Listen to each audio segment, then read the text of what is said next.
Noong si Alec Hubert ay isa pang batang pasaway na ginugugol ang karamihan ng oras niya sa paggawa ng walang kwentang bagay tulad ng pangingisda sa paligid ng kabisera, isang flashy na magician na nagngangalang Eldas ang lumapit sa kanya at tinanong kung interesado ba siya sa magic. Noong una, akala ni Alec na si Eldas ay isang gay agent. Pero lumabas na interesado lang talaga siyang turuan siya ng magic. Agad na sinimula ni Eldas na turuan siya kung paano mag-cast ng spell sa pamamagitan ng pag-iisip tungkol sa mga kaibigan na makikilala niya sa hinaharap at kung paano niya kakailanganing iligtas ang buhay nila mula sa mga atake ng mga halimaw. Dahil sa kanyang trauma-heavy na paraan ng pagtuturo, mabilis na natutunan ni Alec ang magic. Kahit ganoon, nadismaya siya na inabot siya ng isang buong araw para matutunan ang isang spell, at hindi niya pinakinggan ang pagbulong ni Eldas na inaabot ng isang buwan ang mga normal na tao para matutunan ang spell na iyon. Sabik na hiniling ni Alec kay Eldas na turuan pa siya ng isa pang spell, pero sinabi niya sa sobrang eager na bata na sapat na ang isang spell para sa araw na iyon.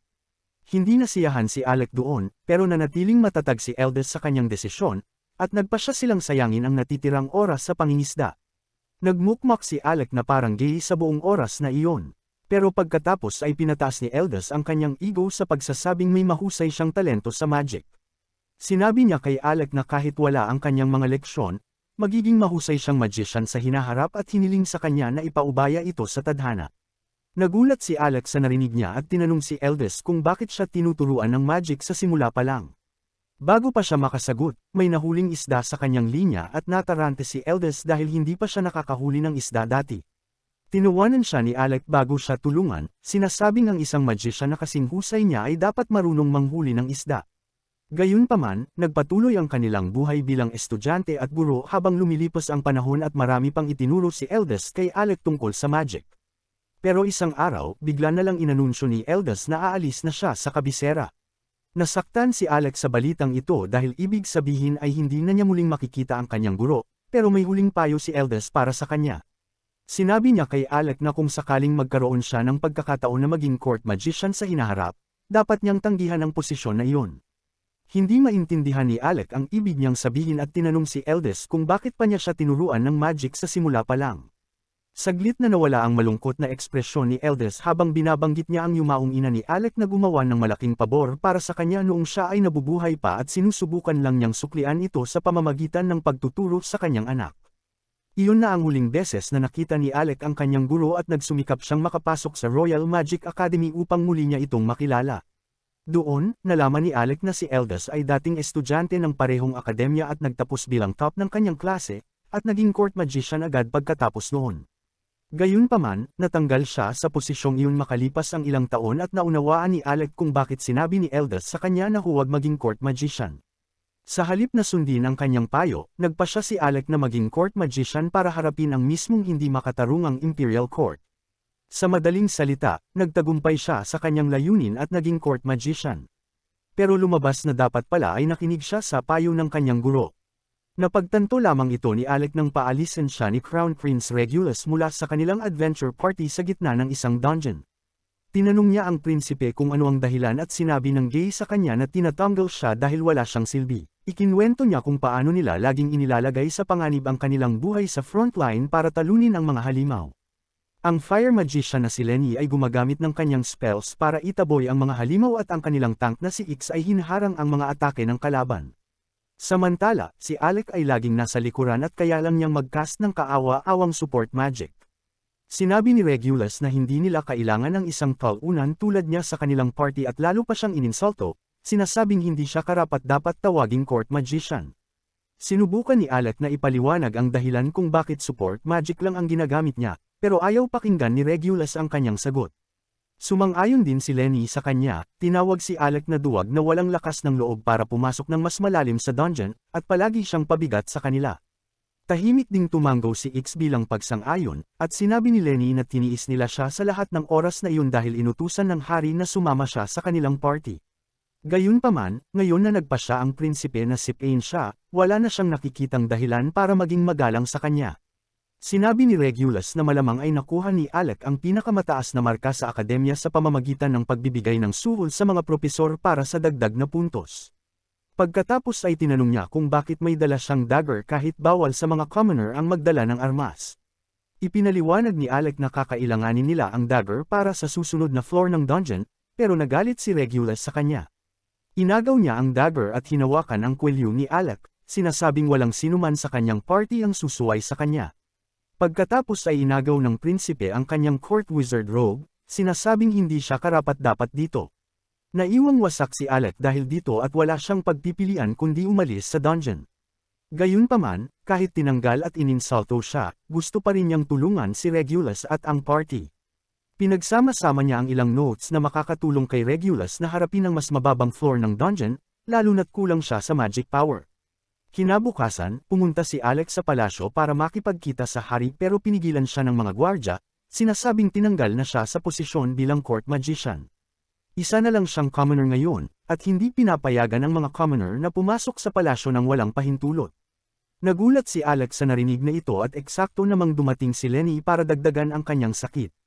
Sinabihan siya nitong umalis at pagkatapos ay bumalik sa loob ng palasyo. Pero nakiusap si Alec na pakinggan siya kahit isang beses lang. Hiniling niya na ibigay niya ang mga notes na kanyang pinagsama-sama sa hari dahil ito ang nagtalaga sa kanya bilang court magician at nag-utos na sumama siya sa party ng prinsipe. Kinuha ni Lenny ang mga notes mula sa kanya para lang punitin ang mga ito at tapakan. Pagkatapos ay inutusan niya ang mga gwardya na paalisan ang commoner at naiwan si Alec na walang pag-asa at walang trabaho sa gitna ng lungsod. Sa wakas ay napagtanto niya na dapat ay nakinig siya kay Eldest at hindi naging court magician nang bigla niyang marinig ang isang pamilyar na boses na tumatawag sa kanyang pangalan. Lumingon si Alec at nakita ang isang babaeng redhead na nakatitig sa kanya at bigla itong tumakbo papunta sa kanya para yakapin siya. Saglit niyang pinroseso ang nangyayari pero kalaunan ay nakilala niya ang babae bilang si Yora, isang matagal na niyang kaibigan mula sa kanilang mga araw sa akademya. Umupo sila para magkamustahan at ikinwento ni Alec kay Yora kung paano siya pinalayas mula sa party ng prinsipe pati na rin sa kanyang posisyon bilang court magician. Nagalit si Yora sa narinig at isinumpa ang kaharian na nagdidiskrimina sa pagitan ng mga noble at commoner. Kahit papaano ay napakalma siya ni Alec bago pa may makarinig sa kanila. At pagkatapos ay sinabi ni Yora na mabuti na rin na natanggal siya sa trabaho. Hindi na nasaktan si Alex sa sinabi niya matapos ang lahat ng kanyang pinagdaanan sa nakalipas na 2 araw. Pero pinaalala ni Yora sa kanya na minsan ay nangako siya na isasama niya siya sa kanyang party balang araw. Naalala yon ni Alec at pagkatapos ay ibinunyag ni Yora na pumunta siya sa kabisera para sa parehong dahilan. Tumayo siya at inunat ang kanyang kamay kay Alec, hinihiling na samahan siya sa pag-conquer ng mga dungeon.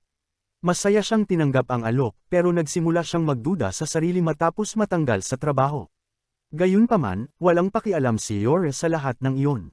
Sinabi niya kay Alec na siya lang ang gusto niyang sumali sa kanyang team at walang ibang magician ang makakapalit sa kanya. Naging emosyonal siya sa narinig at agad niyang tinanggap ang alok at masayang tinanggap siya ni Yora sa kanyang A-rank party na lasting period. Kinabukasan, umalis si Alec sa bansa kasama si Yora at napanaginipan niya ang payo ni Eldest na huwag maging court magician. Makalipas ang ilang araw, umabot ang balita ng pag-alis ni Alec sa bansa kay Regulus at sa kanyang party at wala silang pakialam dito. Ikinwento ni Regulus kung paano tinaguri ang henyo si Alec sa mga estudyante ng akademya at malaki ang kanyang inaasahan sa kanya. Iniisip niyang nasayang ang kanilang oras dahil sa kanya. Pero sinabi ni Lenny na hindi na nila kailangang mag-alala tungkol doon dahil malapit nang sumali sa kanilang party ang isang pure-blooded noble at magiging mas malakas sila.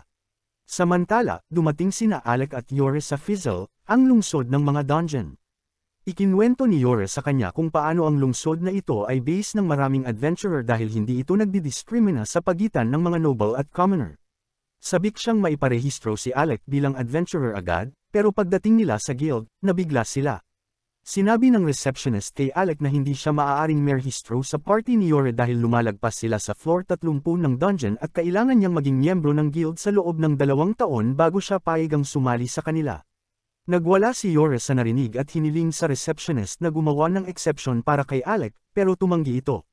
Tinanong ni Yora kung hindi ba siya kinausap ng kaibigan niyang si Kreisha tungkol dito at kinumpirma ng receptionist na pumunta si Kreisha at tinakot sila para payagang sumali si Alec. Gayunpaman, sanay ang mga receptionist sa mga katulad niyang pasaway araw-araw kaya hindi sila natinag. Bumalik sina Alec at Yora na walang napala mula sa guild at nagpahinga sa isang pampublikong parke.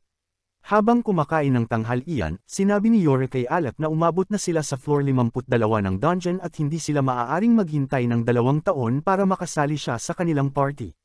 Gayunpaman, hindi siya ang tipo na nawawala ng pag-asa at nagpasya na kung hindi sila makakapunta sa mga dungeon na mas malalim sa floor 30, pupunta sila sa mas mabababang dungeon bilang warm-up. Sang-ayon si Alex sa ideyang iyon at agad silang pumunta sa isang low-level dungeon na may mga insect monster. Ginamit ni Yora ang kanyang reinforcement magic para pataasin ang bilis ni Alec at mabilis siyang gumalaw sa paligid niya, pinapatumba ang mga halimaw ng madali. Gayunpaman, naging seryoso ang sitwasyon nang mapansin ni Yora na hindi nababawasan ang bilang ng mga insekto at tila lalo pang lumalakas ang mga ito. Sumang-ayon si Alex sa kanya, itinuturo na may mali sa kanilang pugad na nagpipilit sa mga halimaw na kumilos ng ganito, pero kontrolado pa rin nila ito. Habang patuloy silang lumalaban sa mga halimaw, inactivate ni Yora ang kanyang shield at nagsimulang sumugod para hanapin ang kanilang pugad.